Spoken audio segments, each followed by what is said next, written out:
তো hello everyone, তো আজকে আমি তোমাদেরকে বলবো যে আমার চ্যানেলের মধ্যে ঢুকে তোমরা কিভাবে কমিউনিটি পোস্ট করতে পারবা, আর কমিউনিটি পোস্ট করলে তোমাদের কি লাভ হবে, আর কমিউনিটি পোস্ট কিভাবে করতে হয়, তো সেই সব কিছু আজকে তোমাদেরকে দেখাবো প্লাস বলবো। তো চলো ভিডিওটা শুরু করা যাক।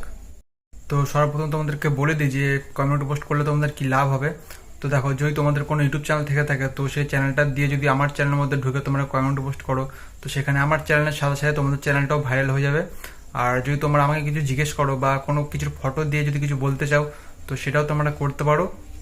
তো চলো কিভাবে কমেন্ট পোস্ট করে, তো সেটা তোমাদেরকে দেখিয়ে দিচ্ছি। তো সবার প্রথম আমার চ্যানেলটাকে তোমরা ইউটিউব চ্যানেল সার্চ করে নাও, @soundbasic89 লিখে তোমরা সার্চ করে নাও। তো সার্চ করার পরে আমার চ্যানেলের মধ্যে একটা ক্লিক করো। তো ক্লিক করার পর ডান দিকে তোমরা দেখতে পারবে যে লেখা থাকবে যে কমিউনিটি পোস্ট বলে। তো সেখানে তোমরা ক্লিক করে পোস্ট করতে পারো। আর যারা যারা আমার চ্যানেলটাকে সাবস্ক্রাইব করে নিয়েছে আগে থেকে, তারা এখন থেকেই পোস্ট করতে পারবা। আর যারা যারা নতুন যে সাবস্ক্রাইব করবে এখন, তো তাদের 24 ঘন্টা পরে তারা করতে পারবা পোস্ট। তো সাবস্ক্রাইব করে নাও, তারপর তোমরা পোস্ট করতে পারবা যারা নতুন নতুন। আর যারা পুরনো তারা তো সাবস্ক্রাইব করাই আছে, তারা এখন থেকে চাইলে পোস্ট করতে পারো। তো চলো দেখা হচ্ছে নেক্সট ভিডিওতে।